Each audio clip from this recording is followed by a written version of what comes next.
حياتي لوحة وأنا أعاني من حيرة الفرشاة والألوان. markaad caawa seexanayso waa inaad tidhahdaa war 24 saacadood oo sanado iyo raayaan haystay waa tegay 24 maxaan qabtay waa inaad isweydiisaa maanta maxaan qabtay.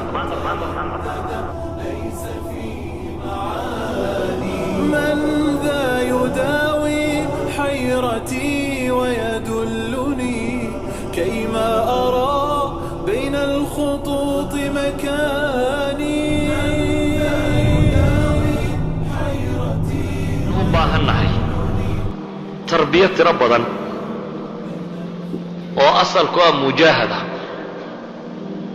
والذين جاهدوا فينا لنهدينهم سبلنا إلهي وحلي كوا حقيقة أددالة وجهاتما أن الطريق وقهن يا بيله إليه سبحانه وتعالى. إذا نفت بني آدم كي كرطه وحكوريا بين لنا عقيدة في عن وحكوريا بين لنا أعماش صالحة وحسفي عنه كوريا بين لنا إن الله قد طمحي مجتمع يبي أفي عن ددونا أكسنين الله النورات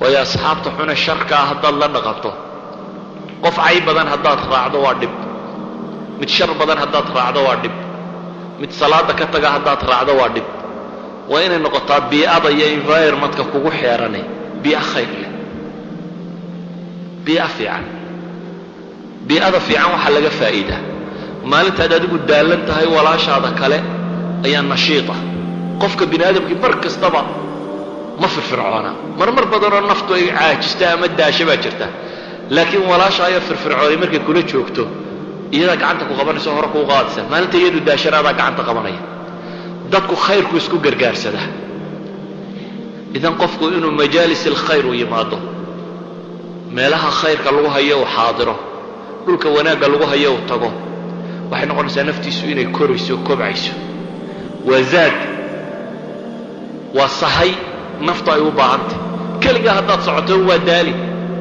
laakiin haddaad haysato sahay ama gaadhi ku qaada ama waxaad sii cunto ama dayuurad ama waxaad fuusho socodku kuu fududaanaya waxyaabaha socodkaa fudaydiya socod baad ku jirtaa in janno lagu socdo الصراط المستقيم oo janno taga waxa kuu fudaydinaya waxa weeyaan inaad dadka khayrka la raacdid majaalista khayrka lagu hayo inaad xaadirtid meelaha wanaagga laga sheegayo inaad joogtid waxa kuu fudaydinaya inaad adiguna isku daydo naftaada maalinle inaad ula dhaqantid haddaad dukaan haysato oo aad seexanayso fiidkii waxaa laga yaabaa qof waliba xisaabtiisu xidha maanta wixii laga iibsaday lacagtoo dhan buu tiriyaa dhan buu dhigaa weliba lacagtuu kala saarsaaraa wixii boqol iyo konton iyo shan inba meel buu ku qoraa wuxuu qoraa wixii dayn maanta uu bixiyey iyo dadkii uu lacagta ku yeeshay oo dhan wixii uu lacag soo galay oo dhan si fiican buu u xisaabtamaa habeenkii wuxuu seexdaa markuu xisaabta xidho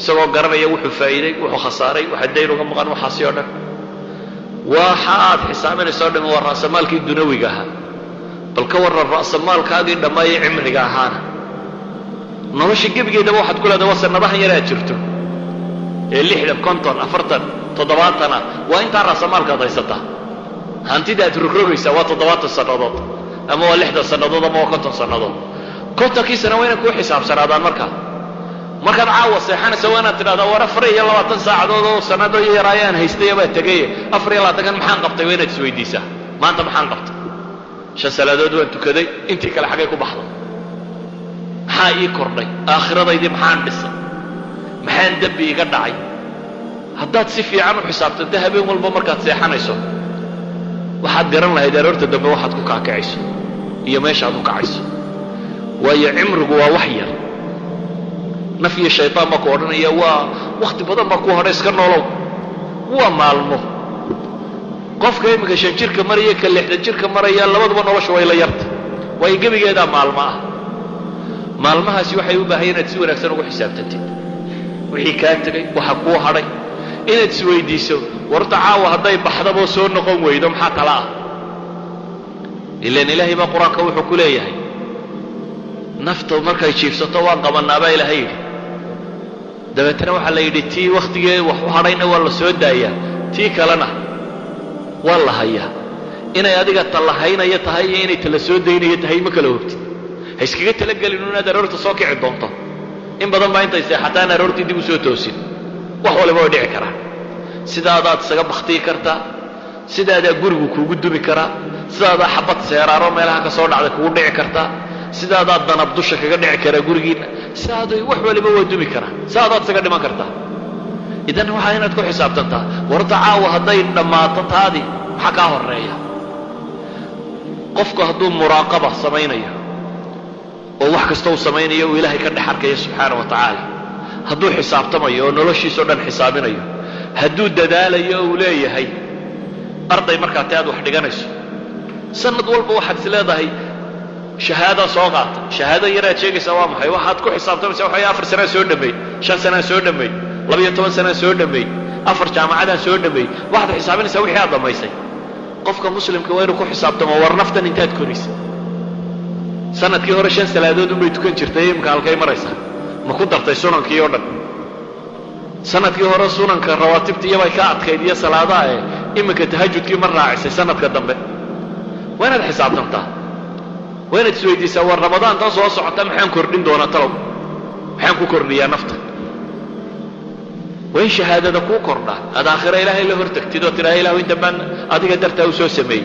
shahaadadii iskuulka waa inaan laga fekerin iyo kalaaskan ka soo gudubtay kalaaska kale aad gelaysaa keebuye. waa inaad ka fekertaa aakhirana sanadaasi tagtay sanada dambe waxaad biirinayso. idan waxaan leenahay tarbiyatu nafs. 2 shay haddaa ka adkaataan naftiinnu way kobcaysaa. kow, aqoon ahaan inaad korodhid oo isku daydid waxa ilaahay kaa doonayo o dhan inaad fahamtid oo garatid.